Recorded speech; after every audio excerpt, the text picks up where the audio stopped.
अगर आप किसी भी एग्ज़ाम की तैयारी कर रहे हैं तो मैं ये चाहूँगा कि 2-3 चीज़ें आप अपने माइंड में बिल्कुल क्लियर करें। ऐसे ऐसे बच्चों को जॉब दिलवाई है, आप बिलीव नहीं करोगे। मुझे काफ़ी बच्चे ऐसे मिले जो स्ट्रगल कर रहे थे। मेरे कुछ बच्चे डॉक्टर्स हैं और अच्छी जगह हैं, ये सब हैं। कूड़े उठाने तक के बच्चों को सरकारी नौकरी एएसओ बन गए। सभी को नमस्कार। तो आज के फन टॉक के इस एपिसोड के जो गेस्ट हैं उनको आप सब आभास सहनी सर के नाम से जानते हैं और उनका यूट्यूब पे एक चैनल है वर्बल मैथ्स बाय आभास सहनी, जिस पे 3 लाख सब्सक्राइबर्स हैं और अभी हाल ही में गुरु पूर्णिमा वाले दिन के आसपास उनके 3 लाख सब्सक्राइबर्स हुए। और ये गवर्नमेंट एग्ज़ाम्स के लिए बच्चों को एसएससी के लिए या और बहुत सारे एग्ज़ाम्स के लिए मैथ्स पढ़ाते हैं। तो आभास सैनी सर, वेलकम आपका फन टॉक्स के अंदर। Thank you so much. Sir, fun talk को शुरू करने से पहले हम हमेशा, क्योंकि यहाँ पे मोस्टली ज़्यादातर टीचर्स ही आते हैं, तो हम ये एक मैसेज देना या बहुत सारी चीज़ों के साथ साथ ये बताना चाहते हैं कि टीचिंग फील्ड में जब कोई आता है तो मैंने नोटिस किया है कि बहुत सारे में से ज़्यादातर मेजरली टीचर्स मजबूरी के रीज़न से आते हैं, उनका शौक़ नहीं होता है टीचिंग। तो आपका टीचिंग में आने का जो प्रोसेस था, एक शॉर्ट में अगर आपकी लाइफ की जर्नी हो जाए। मतलब मैं टीचर क्यों बना? हाँ, टीचर क्यों बने, या आप टीचर जब बने उससे पहले आप क्या थे, या आपकी पढ़ाई कहाँ से हुई, स्कूलिंग कहाँ से, एक ब्रीफ जर्नी अगर आपकी मिल जाए। तो जैसा आपने बोला कि मजबूरी की वजह से आते हैं, तो कह सकते हैं मजबूरी की वजह से, लेकिन बहुत ही इनिशियल स्टेज वाली मजबूरी थी वो। क्योंकि मैं टीचर हूँ 10th क्लास से। जब मैं 10th में था तब से मैं पढ़ा रहा हूँ, और उस टाइम पे मैं जो पढ़ाता था, जो सबसे पहली ट्यूशन मैंने पढ़ाई थी वो इसीलिए पढ़ाई थी ताकि मैं अपनी स्टडीज़ को कंटिन्यू कर पाऊँ। तो आप जब 10th में तो कौन से बच्चों को पढ़ाते थे? एक बच्चा था बाल भारती का। ओके। और वहाँ पे तो आपको मालूम है कि बुक्स वगैरह नहीं लगती।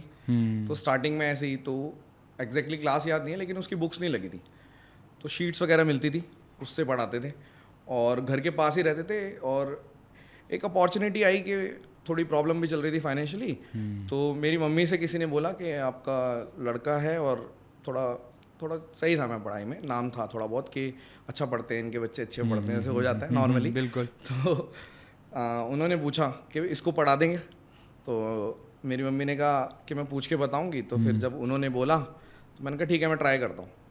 तो कह सकते हो कि आप जैसे आपने बोला कि मैक्सिमम जो स्टार्ट डेब्यू होता है वो मजबूरी की वजह से ही होता है। क्योंकि मुझे ऐसा लगता है अगर किसी के घर का माहौल बहुत ज़्यादा अच्छा है तो वो वहीं मना कर देता है। यस। सीधा बोल देगा कि नहीं वो तो पढ़ रहा है और उसको तो अपनी पढ़ाई करनी है, बहुत आगे जाना है पढ़ाई में, और डिस्टर्बेंस होगी।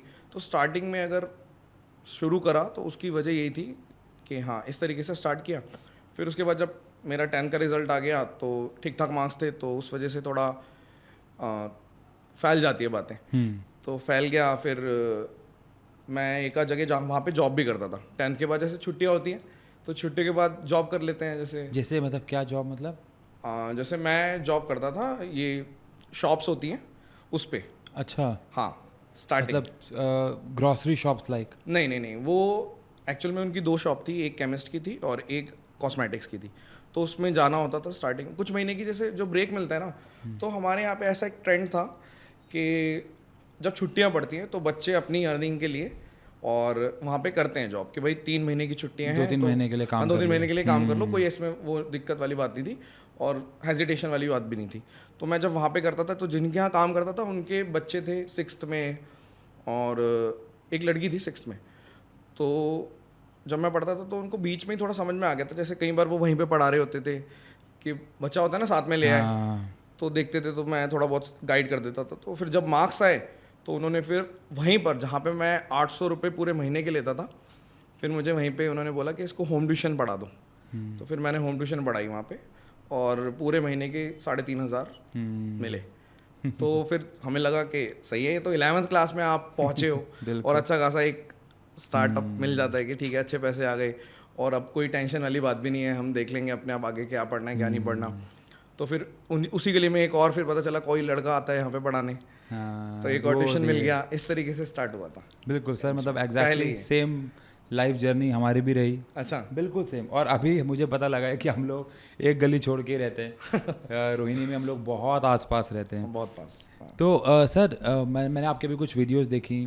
आपके भी हाल ही में गुरु पूर्णिमा वाले दिन ही है शायद, या उससे आसपास हाँ, 3 लाख सब्सक्राइबर्स हुए। गुरु पूर्णिमा मतलब मैं एक्चुअल में वहीं घर के पास स्टेकेशन के लिए गया हुआ था। अच्छा, ओके। वो क्राउन प्लाजा में। अच्छा तो अच्छा ऐसे ही अच्छा। थोड़ा फैमिली, वाइफ और बच्चे हाँ, के वो साथ। होटल में वीडियो थी, मैंने आपकी देखी है। हाँ, हाँ, बच्चे के साथ और वाइफ के साथ। अच्छा अच्छा अच्छा। तो नेक्स्ट डे मतलब 12 बजे के बाद वो अपनी बुद्ध पूर्णिमा होनी थी, गुरु पूर्णिमा। गुरु पूर्णिमा। हाँ, तो अब तो 3.5 3.6 हो गए। हाँ, 3.6 हो गए अभी। तो उसी दिन हुए आपके। हाँ। तो सर ये यूट्यूब पे जैसे कि आप ऑफलाइन से आपने पढ़ाना शुरू किया, आपने कहा मैंने 2 बच्चे पढ़ाए, हाँ, तो यूट्यूब पे ये जर्नी यूट्यूब पे कैसे लेके आ गए? एकेडमिक्स के थ्रू एसएससी में कैसे स्विच हुआ, हाँ, है ना। एकेडमिक्स का फिर मैंने पढ़ाना स्टार्ट किया, फिर मैं 11th 12th ऐसे होम ट्यूशन्स पढ़ाता रहा। और जब मैं 12th क्रॉस कर ली तो कुछ इंस्टीट्यूट वालों ने भी अप्रोच किया, लेकिन मुझे लगा कि होम ट्यूशन्स में कम टाइम में अच्छा पैसा मिल जाता है। फिर मैंने अपनी लोकेशन से थोड़ा दूर जाके पढ़ाना स्टार्ट किया, ठीक है। पर आर बेसिस पे। तरुण एंक्लेव वगैरह में जाता था मैं, पुष्पांजलि एंक्लेव जो हमारे घर के पास अच्छे एरिया माने जाते हैं। तो 500 रुपये घंटा, 600 रुपये घंटा के हिसाब से आराम से देते थे। तो फिर थोड़ा लालच भी आने लग गया। तो रात को एक मतलब बच जाते थे कि भाई रात को घर आ रहे हैं लेट, किसी ने बोला नहीं हमें तो पढ़ना है और कैसे भी करके पास होना है। तो ऐसे ट्यूशन्स मिलते थे हमें, और होम ट्यूशन में ज़्यादातर गधे बच्चे मिलते हैं। साइड बाय साइड मैं अपनी भी, मेरे को इतना पता था कि ये कोई फ्यूचर नहीं है, आपको अपनी पढ़ाई अच्छी करनी पड़ेगी। तो 12th में मैंने अच्छा करा, और 12th में मैंने खुद भी एक ट्यूशन लगवा ली थी, क्योंकि मेरे फ्रेंड से मैं मिल नहीं पाता, तो मेरा बहुत हेक्टिक शेड्यूल था। तो 12th से पहले आप नहीं पढ़ते थे ट्यूशन? नहीं, ट्यूशन नहीं पढ़ता था। 12th में बच्चों ने, मतलब जो मेरे फ्रेंड्स थे, उन्होंने बोला कि नहीं मिलता ही नहीं है, 1 घंटे निकाल ले। तो 1 घंटे के लिए मैं अपने वहीं पे, जहाँ पे मेरे सारे फ्रेंड्स जाते थे, मैं वहीं पढ़ता था। ठीक। तो फिर फिज़िक्स में अच्छा किया मैंने, फिज़िक्स टॉपर निकला मैं डिस्ट्रिक्ट। आपको याद होगा एक शायद 2006 की या 2008 की बात है, 2008 की बात है। सबसे पहले फिज़िक्स का सबसे पहले जब पेपर बहुत टफ आया था, एक साल आया था, सही 2008 की बात है। और उस टाइम पे ऐसा हो गया था, पूरे हर जगह ये फैल गया था। फ्लाइंग जब आ रही थी, तो फ्लाइंग इसलिए नहीं आ रही थी कि चेक करने, वो इसलिए आ रहे थे कि ये चेक करना था कि पास हो जाओगे या नहीं हो जाओगे। वो फर्स्ट टाइम हुआ था, तो उस टाइम पे, और मैंने लाइफ में पहली बार ट्यूशन लगवाई थी। तो मुझे एक अलग क्रेज़ था, तो मैं बहुत उस चीज़ में मैंने बहुत अच्छा, मतलब पूरे डिस्ट्रिक्ट में मेरे सबसे बेस्ट थे। तो अच्छा मेरा ओवरऑल ड्यू में एडमिशन मिल गया मुझे, और फिर काफ़ी सारी जगह नाम आया, लेकिन मैंने सोचा कि मुझे तो पढ़ाना भी है, लालच भी था। तो मैंने केशव महाविद्यालय घर के पास, बिल्कुल, वहाँ पे मैंने इलेक्ट्रॉनिक्स ऑनर्स में एडमिशन ले लिया।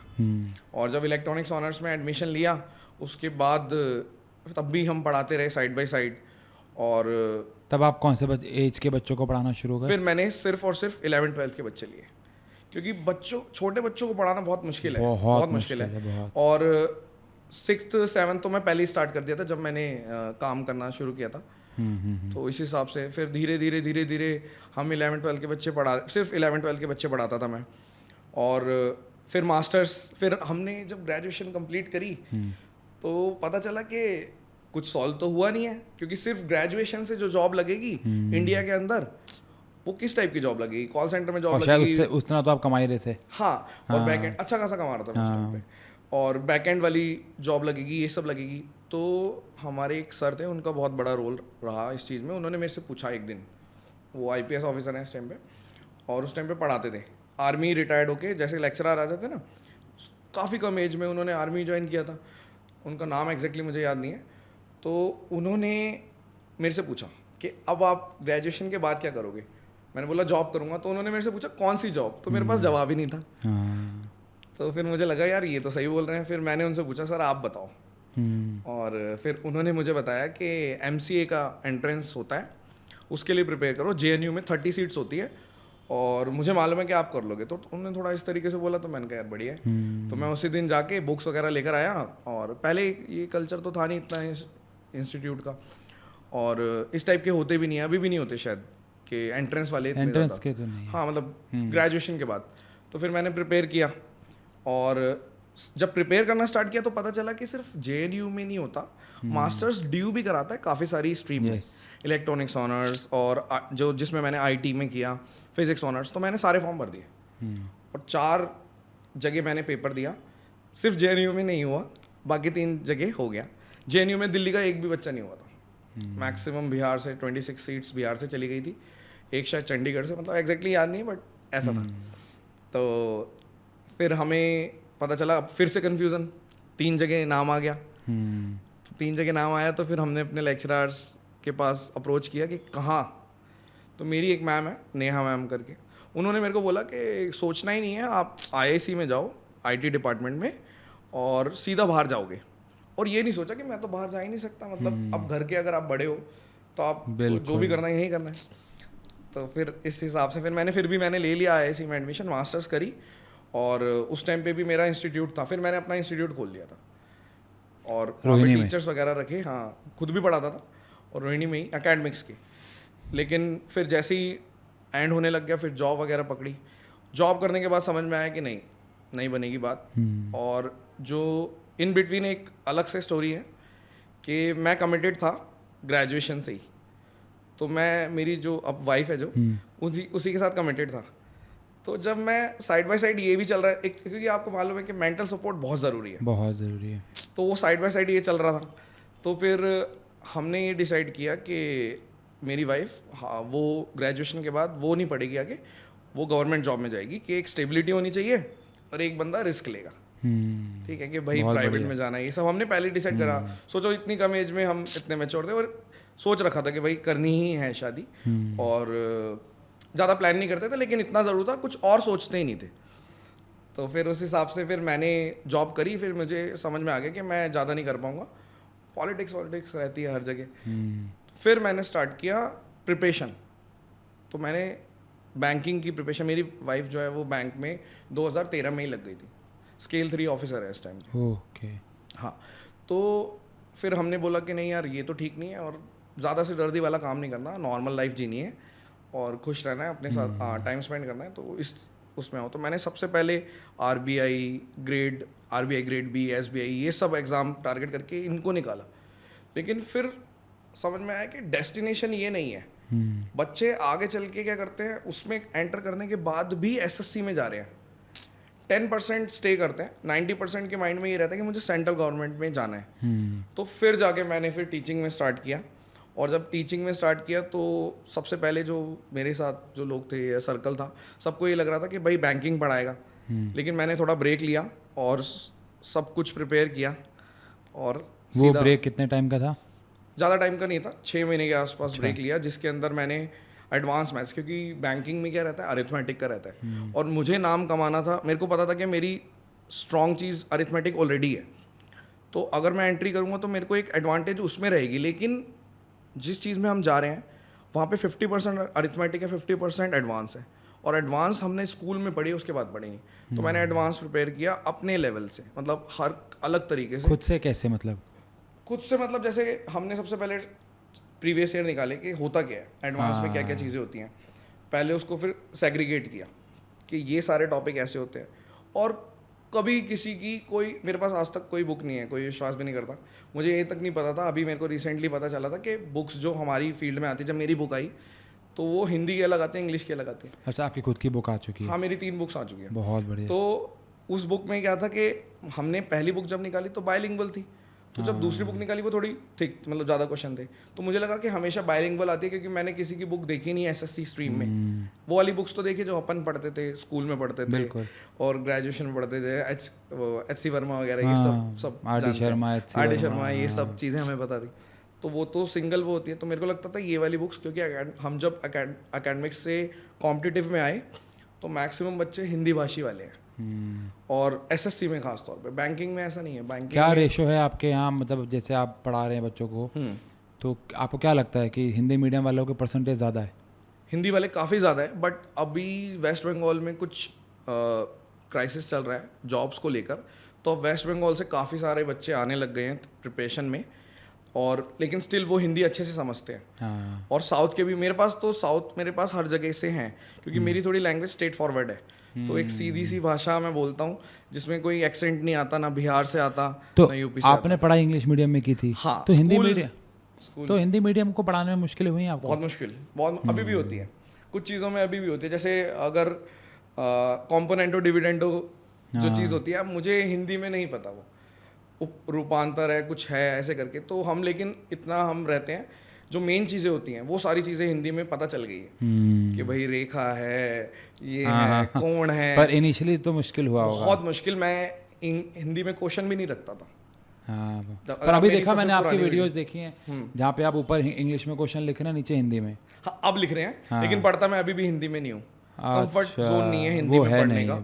हाँ, और बल्कि हम बच्चों को भी यही सलाह देते हैं, क्योंकि आपको अगर आप ध्यान से देखें तो चाहे यूपीएससी का एग्ज़ाम हो या एसएससी का एग्ज़ाम हो, तो जो कन्वर्जन है, ट्रांसलेशन है, हिंदी की ढंग से हो ही नहीं रही हमारे देश में। हम हिंदी बहुत बोलते हैं, बट स्टिल ये इशू है कि हिंदी में कन्वर्जन है ही नहीं। इतनी गलतियां मिलेंगी आपको, यूपीएससी जैसे लेवल पे एग्ज़ाम रहता है उसमें भी गलतियां मिलती हैं। तो आप मतलब क्या एक मैसेज देना चाहेंगे कि टीचिंग, मतलब मैं ये नहीं पूछूंगा सीधा कि आप कितना पैसा कमाते हैं, बट बच्चों को, जैसे अभी हम भी मानते ही होंगे ये कि टीचिंग हम लोगों ने भी मजबूरी में ही शुरू की, इसको लोग एक मेन प्रोफेशन तो कहीं मान के चलते ही नहीं है जी। बट आज की आफ्टर कोविड मैं तो कहूँगा कि टीचर्स बहुत फेमस हुए यूट्यूब पे, उनको बहुत प्यार मिला, पैसा तो मिल ही रहा है, तो क्या मैसेज देना चाहेंगे कि ये भी एक अच्छा प्रोफेशन बन सकता है बच्चों के लिए आगे? सिर्फ उन्हीं के लिए है। देखो, जैसे मैं आपको बताता हूँ हमारे साथ क्या हुआ या आपके साथ मेरे साथ, हमने स्टार्टिंग ज़रूर उसमें करी, लेकिन उसके बाद हमें समझ में आ गया कि हमें जाना कहाँ है। क्लियर थे हम, ठीक है। यहाँ तक कि कोई मजबूरी वाली बात बाद में नहीं रही। इनिशियल लेवल पे कई बार होता है कि रहती है, मजबूरी है, लेकिन बाद में आपको क्लियर कर लेना है कि हमें इसी में जाना है, और कोई और ऑप्शन हम छोड़ते ही नहीं है कि बाकी ऑप्शंस भी हैं, या मैं बिल्कुल नहीं, मैंने कभी अपने आप को बाकी ऑप्शंस नहीं दिए। अगर मैं एग्जाम्स देता भी हूँ, लास्ट में जाके बिल्कुल स्किप कर देता हूँ, क्योंकि मुझे जाना ही नहीं है। तो अगर आप टीचर ना होते तो क्या होते? मैं आईटी फर्म में, मतलब बाहर होता फिर मैं, क्योंकि हमारी जो, मतलब जहाँ से मैंने मास्टर्स करी है, मेरी पूरी क्लास बाहर है। बाहर मतलब इंडिया के बाहर, क्योंकि इंडिया में इतना एक्सपोजर मिलता नहीं है। ये जो भी हमारी क्लास वाले बच्चे थे, सब ने आईटी में ज्वाइन किया, डेवलपर रहते हैं या टेस्टर रहते हैं। ऐसा क्या रीज़न है कि इंडिया में नहीं मिलता है इतना एक्सपोजर? उसकी वजह मैं आपको बताता हूँ कि एक तो जब आपको लगता है ना कि आपके अंदर स्किल आ गया, तो एक छोटी सी ईगो आ जाती है। बच्चों के बाहर होने की वजह आप ये कह रहे हो कि गलत फहमियाँ हैं, कुछ गलत फहमियाँ हैं, कुछ एक्चुअल में हो सकता है कोई कोर लेवल पे कुछ इंडस्ट्री सच में अच्छा ना कर रही हूँ। एसएससी में अभी मैंने हाल ही में सुना, या मैं पहले से जानता भी था वैसे तो, कि रैंक्स वगैरह के कुछ कंट्रोवर्सीज चलती हैं बहुत ज़्यादा। तो एक गवर्नमेंट एग्ज़ाम के जॉब के लिए, वैसे तो किसी भी ये अच्छी बात नहीं है, बट किसी भी गवर्नमेंट एग्ज़ाम के लिए हम लोग रैंक किसी और इंस्टीट्यूट में पढ़ाई कोई और ले गया, ये मुझे लगता है कि कुछ बहुत अलग चीज़ है। चलो ठीक है, ये भी गलत है बट अलग है। बट क्या ऐसा भी होता है कि एग्ज़ाम ही रैंक बेचता है कि भाई आपका बच्चे को हम फर्स्ट रैंक देंगे, हाँ भाई हमें इतना पैसा दे दो और हम उसके पेपर में चेंजेस कर देंगे, ऐसा कुछ होता है? ऐसा तो नहीं सुना मैंने, बट ये है कि जैसे अगर मान लो सपोज करो एक पर्टिकुलर एग्जाम टीसीएस कंडक्ट करा रहा है, लेट्स से, ठीक है, तो वहाँ पे जो लोग काम करते हैं, सपोज करो जो हैंडल कर रहे हैं, तो उनके पास एक्सेस रहता होगा, ये मान के चलते हैं। लेकिन इतना ज़्यादा ओपन नहीं है कुछ चीज़ें अभी, बिल्कुल। और हम एज अ टीचर हम तक पहुँचती हैं कुछ चीज़ें कि एक पर्टिकुलर एग्ज़ाम में ये जो बच्चा लगा है, और ये ज़्यादातर निचले स्तर की जॉब पर ज़्यादा है, क्योंकि मैक्सिमम वो लोग करते हैं जिन्हें कुछ नहीं आता, तो वो लोग क्या करते हैं, थोड़ा एमटीएस लेवल या सीएचएसएल लेवल पे ज़्यादा खेलते हैं, क्योंकि जैसे ही वो जाएंगे डिपार्टमेंट में जाएंगे, 2 मिनट में पता चल जाएगा कि इसको कुछ नहीं आता, इसने पेपर कैसे क्लियर किया। बहुत सारे मेरे फ्रेंड्स भी हैं जो डिपार्टमेंट में जो इस टाइप के रैकेट्स पकड़ते हैं, तो उनसे जब मेरी बात होती है, मेरा बहुत खास दोस्त है, उसने भी मेरे को बताया कि हम लोग कैसे टेस्ट करते हैं। वो लोग क्या करते हैं, 20 क्वेश्चन दे देते हैं नॉर्मल। अच्छा, उनको शक होता है तो कि ये इसकी रैंक नहीं आ सकती। हाँ, इसकी रैंक नहीं आ सकती। अच्छा, तो 20 क्वेश्चन दे देते हैं। कई बार मैंने खुद ने क्वेश्चन बना के दिए हैं, और क्योंकि मेरा बहुत खास दोस्त है, बचपन का दोस्त है। अच्छा, हाँ, तो कुछ क्वेश्चंस दिए, 20 क्वेश्चन दे दिए, एक भी क्वेश्चन सॉल्व नहीं कर पाते, ऐसे ऐसे बच्चे पकड़े गए, पढ़ भी नहीं पा रहे क्वेश्चन, और उनकी रैंक आई है। रैंक नहीं आई, सेलेक्ट हो गए। हाँ, मतलब हाँ, कॉम्पिटिशन में तो सेलेक्ट होना ही रैंक है। अगर मान लो कोई बिल्कुल लास्ट वाली जॉब भी ले रहा है, तो वो बहुत कुछ जानता है। हाँ, इतनी आसान नहीं है जॉब लेनी। बिल्कुल। आप सेलेक्ट हो गए तो आपको 80% पर पेपर तो आना ही चाहिए, 90% पेपर तो आना ही चाहिए। हाँ, एसएससी में तो खास तौर पे ये चीज़ है, क्योंकि रिपीटर्स की का एग्ज़ाम है। यस तो सर जैसे कि दिख ही रहा है कि आप फिटनेस में भी काफ़ी हैं, तो मतलब क्या रूटीन रहता है जैसे एक टीचर के लिए? आप कितने लेक्चर लेते हैं एक दिन में वैसे? मैं पेड लेक्चर जो मेरा स्क्रीन टाइम रहता है 4-5 घंटे का रहता है, इससे ज़्यादा मैं नहीं लेता क्योंकि मैं क्वालिटी पे ज़्यादा ध्यान अच्छा देता मतलब हूँ। दिन में आप 4-5 घंटे पेड लेक्चर ले रहे हैं? हाँ, और कई बार ऐसा भी होता है कि मैं कुछ 15-20 दिन के लिए सिर्फ 2 घंटे लेता हूँ। जैसे अब एग्ज़ाम टाइम चल रहा है, तो इस टाइम पे हम उन बच्चों को पढ़ाते हैं क्योंकि हम पहले से ही काम पूरे रखते हैं। तो जिनका भी एग्ज़ाम चल रहा है ना इस टाइम पे, उनको हमने पहले से ही कंप्लीट करा रखा है। और उनकी लेकिन क्लासेस अभी जो मैं ले रहा हूँ वो 24 वालों के लिए ले रहा हूँ, CGL 24 जो टारगेट कर रहे ओके हैं। ठीक है। तो 23 वालों को हम ऑलरेडी सब कुछ करवा चुके हैं। तो अब जैसे कोई नया टीचर, जैसे मैंने जब स्टार्ट किया तो मैं इस चीज़ पे बहुत काम करता था क्योंकि मेरा स्ट्रॉन्ग बहुत ज़्यादा एकेडमिक्स का रहा है। मैं हर जगह मतलब आपको मैंने बताई दिया कि हमने उस टाइम पे जहाँ से मैंने मास्टर्स करी है वो 4 लेवल का पेपर होता था। तो मैं मास्टर्स ऐसे ही नहीं कर ली कि मेरे मार्क्स के दम पे, तो 4 लेवल, यहाँ तक कि 2 तो इंटरव्यू राउंड थे, ये सब चीज़ें थी। तो हमने कंपटीशन पहले से देख रखा है, तो उस हिसाब से हम लोग कंपटीशन को डील करना भी जानते हैं। आपने देखा होगा मैक्सिमम बच्चे आजकल DTU वाले और NIT वाले और IIT वाले बहुत इजीली पेपर निकाल लेते हैं क्योंकि उन्होंने पहले भी कंपटीशन लड़ा हुआ है। तो जब मैंने स्टार्ट किया तो मैं थोड़ा सा अपने मैथोडोलॉजी यूज़ किया अप्लाई आपने, करता बिल्कुल। था। तो हमारा जो सबसे बड़ा कंपटीशन था वो ये था कि जो बाकी टीचर्स हैं वो टीचर्स उस चीज़ पे गिद्ध की तरह आए। यूट्यूब पे? हाँ, यूट्यूब उठाया। कुछ लोगों ने तो इतना थोड़ा रखा कि भाई सिर्फ उठा भी रहे हैं, अगर बहुत अच्छी चीज़ है तो पेड में पढ़ाते थे अपने, तो उसमें हमें कोई दिक्कत नहीं थी। क्यों? पेड में इतने बच्चे वो नहीं पढ़ा रहे, तो मास लेवल पे नहीं है। कुछ लोगों ने बहुत बड़े लेवल पे उठा के ओपनली यूट्यूब पे दे दिया। अब मान लो सपोज करो आपने स्टार्ट किया, आपको जानते हैं 1000 आपके सब्सक्राइबर हैं, 1000 किसी के सब्सक्राइबर है 2-3 लाख, किसी के 2-3 मिलियन है। तो वो सब चैलेंजेस रहते हैं, आज भी रहते होंगे। पर इस चीज़ को लेके आपको खुशी होती थी कि मेरा कंटेंट कॉपी हो रहा है, या थोड़ा दुख? स्टार्टिंग में बहुत दुख होता था क्योंकि पूरे दिन में बैठ के हम सपोज करो हमने बहुत मेहनत करके, उनके लिए वो एक टाइप है, बच्चों के लिए भी वो एक टाइप है, उसकी वो चीज़ निकालना जो मार्केट में नहीं है और उसकी पूरा कंपटीशन ही ख़त्म कर देना। कंपटीशन ख़त्म करने का मतलब है कि हमारे बच्चे उस क्वेश्चन को कुछ समझेंगे ही नहीं, तो उसको ख़त्म कर देना अपने आप में एक बहुत टाइम टेकिंग प्रोसेस है। तो सर फिटनेस कितनी इंपॉर्टेंट है लाइफ के लिए? फिटनेस बहुत ज़्यादा। मेरा स्टार्टिंग में जब मैंने जब शुरू किया तो 12 तक तो ये रहता था कि हाइट को लेकर बड़े वो रहता है कि भाई हाइट रुक जाएगी मत करो। तो सर हाँ, इसके ऊपर बात करते हैं। ये मिथ है आपको लगता है? क्योंकि मैंने इसके ऊपर बहुत पढ़ाई की और मैंने ये जाना कि ये एक बहुत बड़ा मिथ है। और बहुत सारी फॉरेन कंट्रीज़ में बच्चे अपने स्कूल्स में ही जिम वगैरह शुरू कर देते हैं। वेट ट्रेनिंग कुछ सर्टन एक्सरसाइज होती हैं, लाइक अपलिफ्टिंग हो गई, शोल्डर प्रेस हो गए, डेड लिफ्ट्स हो गई, जो आपकी हाइट को कुछ हद तक रोक सकती हैं। ऑल्सो कुछ रिसर्च ने बताया कि वो भी गलत है। But basic normal exercise like running, jogging, pushups, pullups, biceps curls, chest के एक्सरसाइज, ये सब हाइट नहीं रोकते। तो ये एक बहुत बड़ा मिथ था जो कि हम लोगों को बचपन में बोला गया। बट मैं यहाँ पे सिर्फ वेट ट्रेनिंग की बात नहीं कर रहा, मैं बात कर रहा था कि फिजिकल हेल्थ की क्या इंपॉर्टेंस है। क्योंकि बच्चे आजकल इंडोर, इवन मैं खुद भी, या मैं देखता हूँ बच्चों को आजकल मोबाइल पे ज़्यादा लग रहा है या लैपटॉप पे ज़्यादा काम कर रहे हैं, या अगर वो पढ़ भी रहे हैं तो वो घर पे ही हैं। आउटडोर एक्टिविटी, शायद आपने रोड पे क्रिकेट खेलते हुए, अब मुझे दिल्ली में तो कोई नहीं दिखता, हमारे टाइम पे कितना होता था हर गली में। तो आप क्या एक मैसेज छोड़ेंगे, फिजिकल हेल्थ की क्या इंपॉर्टेंस है? देखो, फिजिकल हेल्थ सबसे बड़ी चीज़ है। मतलब ऐसा कहावत है और हमारे ग्रंथों में भी लिखा हुआ है कि अगर आप अपने शरीर का जो सुख है ना, वो परम सुख है। क्योंकि अगर कोई अच्छे लेवल पे, अगर आज आप IAS भी बन जाते हैं और खुदा ना खास्ता आपको कोई भी दिक्कत हो गई जो बॉडी से रिलेटेड, तो आप वो देखो, आपके पास एक्सेस है, डॉक्टर का एक्सेस है, अच्छे हॉस्पिटल का एक्सेस है। पेन थोड़ी ना आप बियर, वो पेन तो आपको बियर करना ही पड़ेगा। ठीक है, आपने इंजेक्शन भी लगवा लिए, कितने इंजेक्शन लगवाओगे? तो मुझे ऐसा लगता है कि अपनी फिटनेस को सबसे पहले गोल पे रखना चाहिए। और मैक्सिमम लोग आजकल परेशान इसलिए भी हो रहे हैं कि जैसे किसी की महिला मित्र है सपोज करो, पहले ये रहता था कि महिला मित्र जो होती थी, जैसे हम लोगों के टाइम पे, वो भी एक थोड़ा सा इस चीज़ में एनकरेज करती थी कि ठीक है, महिला मित्र मतलब गर्लफ्रेंड। हाँ। ओह भाई, ठीक है, ठीक, आप हिंदी सीख रहे हो। हाँ, ठीक है। तो उस टाइम पे ये चीज़ रहती थी कि भाई महिला मित्र आपको अपने पास ही रखनी है, तो आपको अपने आप को भी ग्रूम करना पड़ेगा।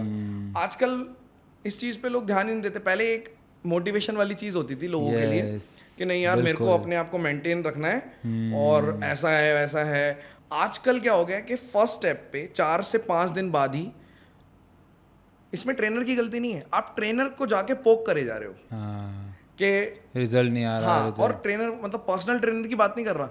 मान लो कोई फ्लोर पे 1-2 ट्रेनर, मतलब किसी पर्टिकुलर नॉर्मल से जिम में बैठे हो आप, यार उसका वो काम है, वो बॉडी बिल्डिंग चैंपियनशिप में करते हैं, उनका काम है, उन्हें करना पड़ेगा। आपको क्या दिक्कत है? या तो आपको उसी फील्ड में जाना है, आप इतने ज़्यादा डेस्परेट हो रहे हो, तुरंत रिजल्ट चाहिए, सालों लग जाते हैं, सालों। हम लोग ने, मैंने हमेशा सिर्फ मेरा एक रूल रहा है, चने, मैं उसके लिए फेमस रहा हूँ कॉलेज में। मतलब जब चने मैं खाते हो चने खाता था मैं, और दूध की ऐसे पूरी 1-1 किलो की वो पी लेता था, चने और दूध। तो इस चीज़ पे हम फोकस करते थे और हम बहुत प्राउड भी होते थे। तो अगर बच्चा पढ़ाई कर रहा है, पढ़ाई के साथ साथ अगर उसको रोज़ आधा घंटा अपने हेल्थ को देना हो तो उसे क्या करना चाहिए उस आधे घंटे में? एक्सरसाइजेज होती हैं कुछ, वो उसको करनी चाहिए। हफ्ते में 3 दिन उसको नॉर्मल एरोबिक्स वगैरह करना चाहिए। सपोज करो अगर मान लो घर में है वो, उसके पास कोई एक्सेस नहीं है ना जिम का एक्सेस है, स्टेयर्स वो चढ़ दे। हाँ। आपको स्वेटिंग, आपका टारगेट होना स्वेटिंग आनी चाहिए। आपको जब तक स्वेटिंग अच्छी खासी ना आ जाए इनफ, तब तक आप थके ही नहीं। हर किसी की थकने की कैपेसिटी अलग है। तो उनको, जितने भी बच्चे आपसे जुड़े हुए हैं या हमसे जुड़े हुए हैं, मैं उनको यही बोलना चाहूँगा कि अपना टाइम मैक्सिमम आप जब निकालते हो तो पढ़ाई के साथ साथ कुछ ना कुछ आपके माइंड में एक रोड मैप होना चाहिए यस। कि भाई इतनी देर, मतलब मैं ब्रेक लूंगा तो मैं इस चीज़ का ब्रेक लूंगा। ठीक है, आपने महिला मित्र से बात करनी है, बहुत अच्छी बात है। ठीक है, लेकिन आपकी महिला मित्र भी आपके पास तभी रहेगी लॉन्ग टर्म में जब आप फिट रहोगे। ठीक है, वरना आगे चल के परेशानी होगी, फिर हमें मत बोलना बताया नहीं। ठीक है सर, एक रैपिड फायर राउंड है। अच्छा। आपको बस वो सुनते ही बिना सोचे समझे जो आपके मन में सबसे पहले आए उसका आंसर देना है। ओके। सोचने का टाइम नहीं होगा सर। आपका favourite food? Chicken. Favourite YouTube teacher? मैं खुद हूँ। बहुत बड़ी। Favourite car? कार अभी मैंने कुछ सोची नहीं है, मतलब इतना है। मैं इंटरेस्ट नहीं लेता इन चीज़ों में। ठीक है। Normal. Favourite movie? Pursuit of happiness. बहुत बढ़िया, मैंने परसों देखी सर वैसे। हाँ। सबसे एक्सपेंसिव चीज़ जो आपने आज तक खरीदी और वो स्टूपिड थी, मतलब किसी काम की नहीं थी? ये घड़ी बहुत स्टूपिड है, मतलब ठीक है। ज़बरदस्ती ले ली। आपका हिडन टैलेंट? हिडन टैलेंट तो मतलब किस वे में बताऊँ मैं आपको? जो बहुत कोई सारे। ना जानता हो लेकिन आज जान जाएगा। मतलब मेरा जो ह्यूमर है उसके बारे में मतलब जो मेरे स्कूल वाले लोग हैं या जो मेरे साथ रहे हैं वही जानते हैं। बहुत ही कम लोग जान पाए हैं, बट अब धीरे धीरे बच्चों को थोड़ा आइडिया लग रहा है। मैं बहुत स्ट्रिक्ट टीचर हूँ। अच्छा, टीचिंग के मामले में मैं बहुत स्ट्रिक्ट हूँ। पर वैसे आप बहुत फनी है। बहुत ज़्यादा एक्सट्रीम, मतलब ठीक अब है। थोड़ा मैं फनी मीम्स डालने लग गया तो उनको थोड़ा डाउट होता है हाँ। कि ये मीम हाँ, तो शॉर्ट्स बहुत में फनी मैंने है, देखे हैं आपके। मीम तो हाँ। बहुत फनी है, लेकिन जब पढ़ाने आते हैं ना हंसते ना कुछ करते। तो वो मेरी एक साइड है, लेकिन वो स्पेशल लोगों के लिए ही है, जो मिलते हैं उनको पता चलता है। बहुत बढ़िया। मोस्ट एडवेंचरस थिंग जो आपने आज तक की है? शादी। अरे बाप रे बाप, ये तो कुछ ज़्यादा हो गया। ऐसा मतलब बहुत ज़्यादा एडवेंचरस हो गया। ये ऐसा सब कोई करते हैं। ऐसा कोई सपना अभी तक जो पूरा नहीं हुआ है आपका? नहीं, ऐसा मैंने कोई सपना नहीं देखा। मतलब मैक्सिमम मेरा ये रहता है कि पेरेंट्स के साथ रहना है, नॉर्मल लाइफ जीनी है। मोस्ट मेमोरेबल कमेंट आपका? कमेंट या मेमोरेबल ना हो, आपको याद, जैसे अगर आप मुझसे पूछो मेरे को कमेंट, सबसे पहले कौन सा कमेंट आपके वो दिमाग में थोड़ा आ रहा है? गलत चीज़ है। हाँ। मैंने जब स्टार्ट किया था तो मेरा नाम जैसे आभास है, तो कई लोगों ने कमेंट, स्टार्टिंग जब मैंने करी तो मैंने ये पाया कि अब्बास करके बहुत गलत गलत चीज़ें लिख रखी थी कि तू यहाँ क्या कर रहा है, ये वो। तो मुझे लगा कि हमारे देश में, मतलब 4 साल पहले, अब तो और ज़्यादा हो गई हैं, 4 साल पहले भी ये सब चीज़ें थी एक एजुकेशन वाली चीज़ में। और एक तरफ से आप देखो खान सर इतने फेमस हैं तो लोग प्यार भी करते हैं, लेकिन ऐसे लोग हैं जो पुल डाउन करते हैं। तो वो कमेंट मेरे माइंड में अभी तक रहता है कि यार इन्होंने इस टाइप से लिखा। तो जो लोग एक्चुअल में उस चीज़ में, मतलब मैं आभास सैनी नाम है मेरा, अगर मेरा नाम रियल होता तो मुझे कितना बुरा लगता यस। कि यार ऐसे लिख रहे हो और इतना गलत गलत लिख रहे हो, और स्पैमिंग भी कर देते हैं इस चीज़ को लेकर लोग। तो ये नहीं करना चाहिए। ठीक है, मैं ये मानता हूँ कि अगर आप थोड़ा बहुत भी पढ़े लिखे हो ना, ये सब चीज़ें मत करो, क्योंकि अगर आप फ़ोन यूज़ कर रहे हो और आपको टाइपिंग आती है तो आप पढ़े लिखे हो। यस। तो अगर आपको टाइपिंग आती है तो ये क्या कर रहे हो, मतलब क्या ही कर रहे हो, कुछ अच्छी जगह टाइम स्पेंड करिए। हाँ। सबसे घटिया मूवी जो आपने आज तक देखी हो? उस मूवी में। सबसे रॉय अच्छी सबसे बेकार थी। रॉय। हाँ बहुत बेकार थी। सर अब कुछ सवाल पूछूंगा आपको, येस और नो में आंसर देना है उसका। ठीक है। आप कैमरे में दिखा के येस या नो बोल देंगे। ठीक है। और अगर किसी के बारे में आपको कुछ एक्सप्लेनेशन भी देनी है तो वो भी दे सकते हैं। ठीक है। क्या कभी आपके ऊपर कोई कंट्रोवर्सी हुई है? यस। क्या थी सर, बताना चाहेंगे? कंट्रोवर्सी यही थी कि मेरा जब अभी जो लेटेस्ट बहुत बड़ी कंट्रोवर्सी हुई थी तो उसमें मैं ना चाहते हुए भी था। कौन सी? एक बहुत बड़ी कंट्रोवर्सी हुई थी टॉपर खरीदने वाली। अच्छा। SSC ओहो, बहुत बड़ी थी सर वो तो। एसएससी की टॉपर खरीदने वाली थी, रैंक 1। रैंक 1। अच्छा। तो उसमें जब लोगों ने, टीचर्स ने एक दूसरे के बाद चिट्ठा खोलना शुरू किया तो बहुत एक्सट्रीम लो लेवल पे चले गए थे, बिलो द बेल्ट भी चले गए थे। हाँ बिल्कुल। तो उसमें मेरी जो 4 साल पहले वाली मेहनत थी उसको लेके कई लोगों ने मेरे को इंक्लूड किया कि दूसरे को सुनाने के लिए कि देखा तुमने इसका चुराया था, तुम आज बैठे हो यहाँ पे बने। तो मैं उस कंट्रोवर्सी में आ गया था और मैंने उस चीज़ का, मेरे को बहुत फ़ायदा हुआ। एक तो बच्चों को सच्चाई सामने आई और मैंने भी क्या किया, मैंने अपने थंबनेल पे लिखा अब मैं जवाब दूंगा। हाँ। और मैं उसमें आके पढ़ा देता था, बात ही नहीं करता था। मैंने उस टाइम पे 1 हफ्ते ऐसे ही किया। बच्चे रोज आते थे, मैंने बोला आज ज़रूर बोलूँगा और मैं पढ़ा देता था। कंट्रोवर्सी में मैं ऐसे आया। और कोई कंट्रोवर्सी नहीं हुई क्योंकि ना तो मैंने मेरी वाइफ का फेस एक्सपोज किया। बच्चे करते ज़रूर हैं कि अपनी वीडियो दिखाओ, ये दिखाओ, वो दिखाओ। अच्छा, इंस्टा कहीं नहीं डाली। शुरू में डाली थी, लेकिन हमारे बच्चे ना हमारी लगभग सेम एज के ही होते हैं कि 25 साल के, 26 साल के, 30 साल के, ऐसे ऐसे बच्चे भी होते हैं। तो उनकी सोच थोड़ी अलग तरीके से रहती है। तो मैंने स्टार्टिंग में ही भाप लिया था कि सही नहीं है। तो वो है। सर मैं यहाँ एक सवाल पूछना चाहूँगा, मैं थोड़ा सा फील किया यहाँ पे कि हम जब टीचर होते हैं तो बट हमारी एक पर्सनल लाइफ भी होती है। और जब भी हम कुछ इंस्टाग्राम पे डालते हैं अपनी पर्सनल लाइफ को लेके तो बच्चे वहाँ पे कुछ, मतलब मैं कहूँगा 0.1% बच्चे ऐसे भी होते हैं जो कुछ गलत भी कमेंट करते हैं। बट क्या अभद्र भाषा कह लो या ऐसा कहते हैं कि मैं तो यहाँ पढ़ने आया था। तो आपको क्या लगता है कि टीचर की एक पर्सनल लाइफ होती है? अगर होती है, ऑब्वियस पता होती है, तो क्या उसका हक नहीं है कि वो सोशल मीडिया पे शेयर करे?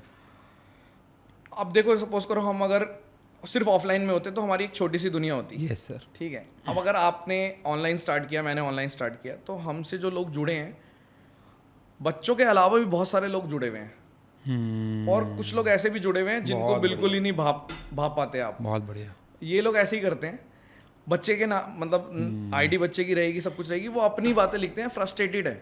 फर्क नहीं पड़ना चाहिए, लोग कहते हैं। अब देखो, आपने ही मत बनाओ ना, फिर मत फॉलो करो। अगर आपको दिक्कत है किसी के पोस्ट से, कि जैसे आप बोल रहे हो कि किसी ने बोला मैं तो यहाँ पढ़ने आया था, सब मैं भी क्या करता हूँ, मैं मीम्स डालता हूँ। क्योंकि मैं क्लास में ना तो मैं शायरी यूज करता, ना मैं कंट्रोवर्शियल टॉपिक्स पे, जैसे काफी सारे टीचर होते हैं वो हर कंट्रोवर्शियल टॉपिक पे अपना एक मत रखते हैं। ठीक है। जैसे अभी SDM वाला हुआ था, तो मैंने भी क्लास में वो मनीष दुबे सर वाला, हाँ, मतलब SDM कंट्रोवर्सी थी।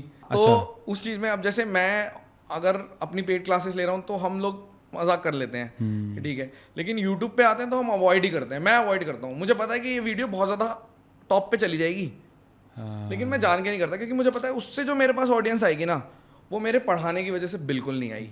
मैंने बहुत जल्दी भाप लिया था कि ग्रो करना बहुत आसान है यूट्यूब पे। अगर आप ऐसी चीज़ें डालते हो जो उनको पसंद है, हमने वो चीज़ें देनी नहीं है। हमें जो हमें पढ़ाना है हम अपना काम करते हैं। तो लेकिन स्टिल मेरे से एक फ़नी बात भी निकल गई थी। तो एक लड़की थी, तो मैं लाइव पढ़ा रहा था यूट्यूब पे उस टाइम पे, क्योंकि एग्ज़ाम टाइम पे।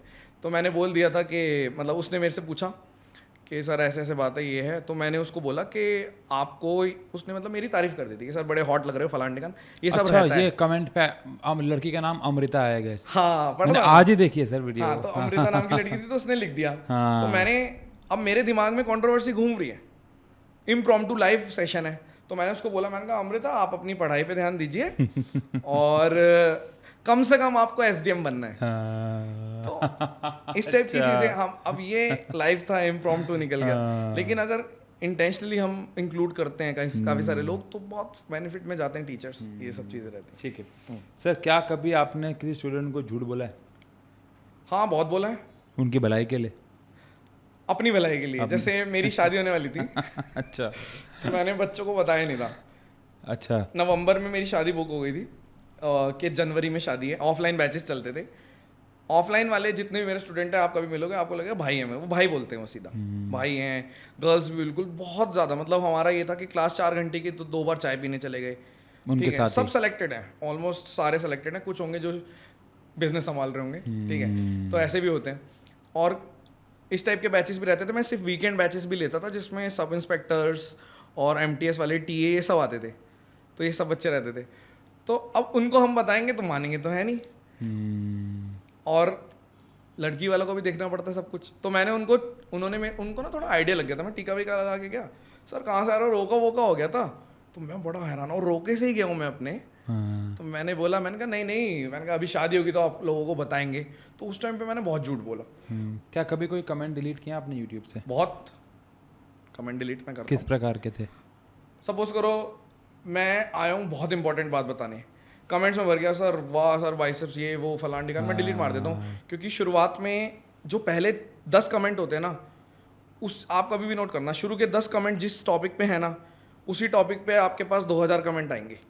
तो मैं बात करने आया हूँ बहुत इंपॉर्टेंट, उस टॉपिक में बात नहीं कर रहे अगर बच्चे, तो मैं वो डिलीट मार देता हूँ कि ये इररेलेवेंट बात है।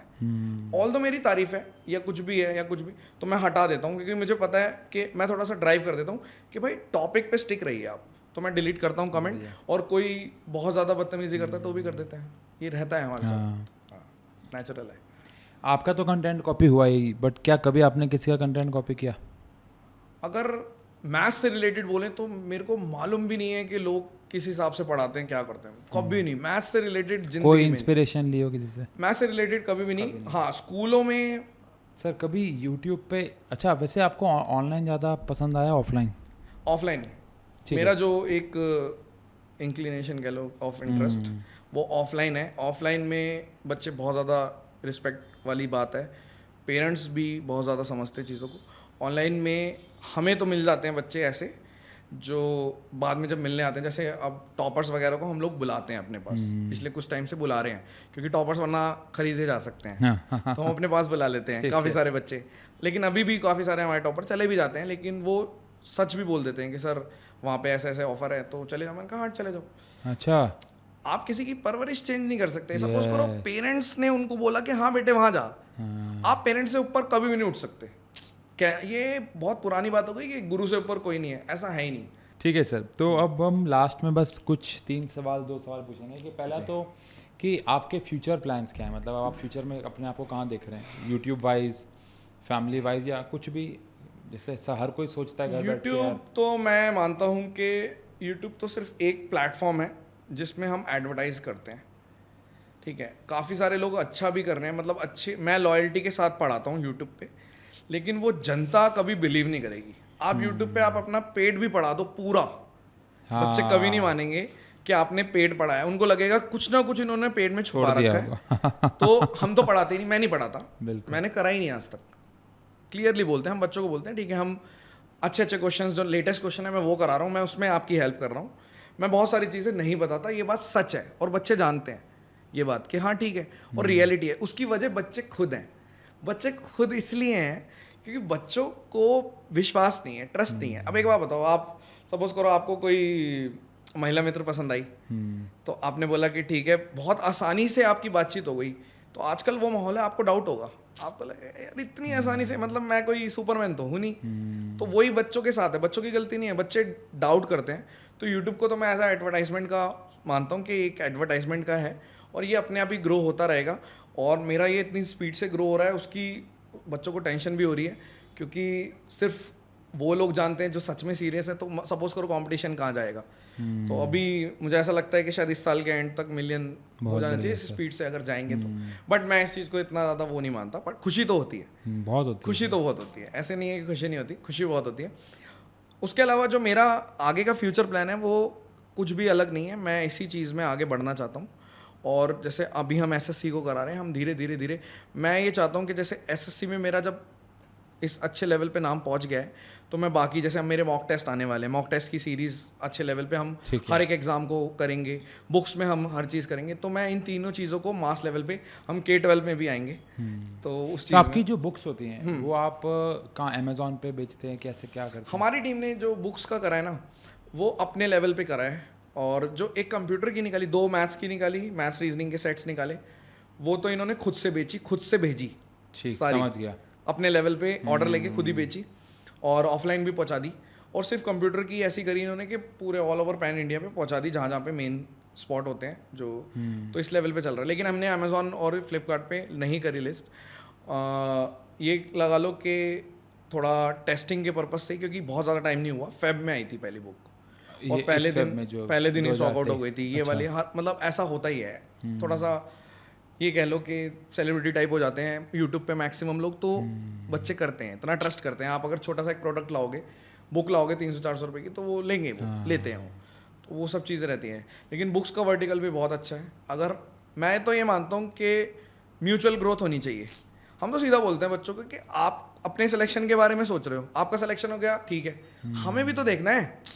हमें भी तो, जो गवर्नमेंट जॉब ले रहे हैं उन्होंने अगर आगे चल के लेने के बाद मेहनत नहीं भी करी ना, कुछ नहीं होना, ठीक है। ज़्यादा से ज़्यादा वो प्रेशर वाला हिसाब होगा। लेकिन आजकल लोग स्मार्ट हैं, शुरू में ऐसे दिखा देते हैं, डम बिहेव कर देते हैं, ये कैसे बनेगा, एक्सेल कैसे बनेगी, ये डॉक्यूमेंट तो मुझे आता ही नहीं। पता है कि ज़्यादा से ज़्यादा सामने वाला सुनाएगा, इसको काम ही नहीं देगा, या गलती कर देंगे जानबूझ के, तो ये सब। लेकिन हमें तो अपने मतलब रोज़ कुआं खोदना है, रोज़ पानी पीना वाला हिसाब है। क्योंकि आज अगर आप फेमस हो, ज़रूरी नहीं है कल भी आप फेमस होंगे, कंपटीशन बढ़ता चला जाएगा। तो एक अलग लेवल पे सारी प्लानिंग प्लॉटिंग चलती रहती है, वो सारी प्लानिंग प्लॉटिंग चल रही है हमारी, ठीक है। और इसी स्ट्रीम में, मतलब मैं कोई और स्ट्रीम में ही रहेंगे, और हाँ अलग अलग प्रोजेक्ट में इन्वेस्टमेंट करते रहते हैं। वो साइड बाय साइड रहता है, मैं उसमें हूँ। क्योंकि जब लोग आपको रीच आउट करते हैं, तो जैसे अब आप मेरे से मिले, तो आपने बाद में मेरे को बताया कि यार मेरा एक और चल रहा है, बढ़िया चीज़ है, करते हैं, तो वो करते हैं वाला चलता है। तो थोड़ा बहुत इन्वेस्ट करके चलती रहती है चीज़ें, वो साइड बाय साइड। लेकिन यही हमारा काम है, और मुझे सच में बहुत ज़्यादा प्यार है टीचिंग से। क्योंकि मैंने, वरना मैं सपोज करो अगर बैंकिंग को पढ़ा था तो मेरे को बहुत ज़्यादा बेनिफिट मिलता। मैंने बैंकिंग पढ़ा है इसलिए नहीं, मेरे को ऐसा लगता है बच्चों को मैं ज़िंदगी भर याद रहना चाहिए। जो अगर मान लो मैं सिर्फ एकेडमिक्स को पढ़ा रहा होता, एकेडमिक्स को पढ़ाने के बाद भी काफ़ी सारे परसेंटेज, सारे डॉक्टर नहीं बनते। मेरे कुछ बच्चे डॉक्टर्स हैं और अच्छी जगह हैं, ये सब हैं, लेकिन सारे नहीं हैं। तो आगे चल के वो स्ट्रगल कर रहे हैं। मुझे काफ़ी बच्चे ऐसे मिले जो स्ट्रगल कर रहे थे, तो मुझे ऐसा लगा कि यार ये डेस्टिनेशन नहीं है। हम जो काम कर रहे हैं कोर लेवल पे अभी भी नहीं जा रहा। फिर मैंने जब इनको पढ़ाना स्टार्ट किया, तो अब कम से कम ये है कि हम बच्चों को जॉब दिलवा देते हैं। ऐसे ऐसे बच्चों को जॉब दिलवाई है, आप बिलीव नहीं करोगे, जो मतलब कूड़े उठाने तक के बच्चों को सरकारी नौकरी ASO बन गए, और मिलने आते हैं। हम उनकी स्टोरी भी नहीं डालते, क्योंकि उनकी स्टोरी डाल के सिंपैथी लेने का फ़ायदा नहीं है। मैं उनको सीधा ये बोलता हूँ, मज़े करो, अब अपनी लाइफ जियो। क्योंकि मैं खुद अपने बारे में कुछ नहीं बताता, फाइनेंशियली हमारा भी बहुत बहुत वीक रहा है। क्या क्यों बताना, आप थोड़ी ना है। और सिंपैथी, हमें गरीबी बेचनी थोड़ी ना है। काफ़ी सारे टीचर्स ऐसे हैं जो अपनी गरीबी बेच देते हैं कि देखो ये है, वो है, फलाना ढिकाना। बच्चे बेचारे कनेक्ट भी करते हैं, ट्रस्ट भी करते हैं, लेकिन एट लास्ट उन्हें सिर्फ ये चाहिए कि आप मैथ्स कैसा पढ़ा रहे हो, आपके पढ़ाए हुए में से सिलेक्शन हो रहा है या नहीं हो रहा, वही मैटर करता है। लॉन्ग टर्म तक वो तभी प्यार करेंगे जब सेलेक्ट होंगे। बिल्कुल। तो डेस्टिनेशन बनने में फ़ायदा है, सोर्स बनने में फ़ायदा नहीं है। तो ये सर, आप उन बच्चों को लास्ट क्या मैसेज देना चाहेंगे जो अभी फ़िलहाल गवर्नमेंट एग्ज़ाम की तैयारी कर रहे हैं या SSC की तैयारी कर रहे हैं? अगर आप किसी भी एग्ज़ाम की तैयारी कर रहे हैं, तो मैं ये चाहूँगा कि 2-3 चीज़ें आप अपने माइंड में बिल्कुल क्लियर करें कि एक दिन में तो सब कुछ नहीं अचीव हो पाएगा। बिल्कुल। सबसे पहले तो आपको अपने अंदर एक ठहराव लाना है, और ऑर्गेनाइज करो खुद को। ऑर्गेनाइज का मतलब होता है कि मेरे को सिर्फ 10 दिन जोश में आके नहीं पढ़ना कि आज हमने एक इंटरव्यू देखा, अब हम पढ़ेंगे 21 दिन तक। ठीक है, हमने वो देख लिया, पर्टिकुलर मूवी देख ली, वॉल स्ट्रीट, मतलब कोई सी भी मूवी देख ली, कोई सी भी, wall of the wall street वगैरह, बहुत जोश आ जाता है। 10 दिन देखते हैं, 15 दिन देखते हैं, ऐसा नहीं करना। अपने आप को एंगेज करो। बहुत बच्चे बोलते हैं सर मेरे को बहुत ज़्यादा परेशानी है और मेरे घर पे इशू है। लड़कियां बोलती हैं, हमारे पास ऐसी लड़कियां आती हैं जो बोलती हैं शादी का इशू है, शादी का प्रेशर है, या फिर मेरी शादी हो गई है और मेरे को घर वाले पढ़ने नहीं दे रहे। तो ये सब चीज़ें ना आपको खुद ही डील करनी है। हर किसी की अपनी अपनी, आपको एक जनरल एडवाइस दे सकते हैं हम। सही बात। परेशान, अगर आप देखो, अगर आप परेशान रहोगे ना तो आपको लोग और परेशान करेंगे। खुश रहो, सामने वाला इसी चीज़ में परेशान हो जाएगा, खुश क्यों? तो वो ज़रूरी है। आप इंजॉय करते हुए तैयारी करेंगे, 100% आपका सिलेक्शन होगा। ऐसा हो ही नहीं सकता, कोई ताकत ही नहीं बनी कि सिलेक्शन ना हो। जो भी कंपटीशन इंडिया में हो रहा है ना, कंपटीशन सरकारी के लिए खास तौर पे, ये इतना टफ बिल्कुल भी नहीं है जिसको देख के आपको डर लगे। बहुत सारे एग्जाम ऐसे भी हैं जो बहुत टफ होते हैं। यूपीएससी की अगर मैं बात करूँ तो उसमें सक्सेस रेट बहुत कम है, लेकिन एसएससी में है। अगर आप 2 साल लगाते हो या 3 साल लगा, कई बच्चे हमारे पास ऐसे आते हैं 7 साल, हर साल मैंने डाला है, आप मेरे चैनल पे देखोगे 7 साल वाले काफी सारे इंटरव्यू हैं कि 7 साल से तैयारी कर रहा था, अब जाके सेलेक्ट हुआ, सीधा गैजेटेड ऑफिसर। हाँ, तो मिलेगी, चीज़ें मिलेंगी, ठीक है। बहाने बनाने बंद करो अपने आप से, जो अपने आप को झूठ बोलता है वो किसी को भी झूठ बोल सकता है। सही बात। Be loyal to yourself और सच बोलिए। चलिए, thank you so much. Thank you sir, thank you fun talks में आने के लिए। Thank you so much Thank you. Invite करने के लिए। Thank you. Thank you.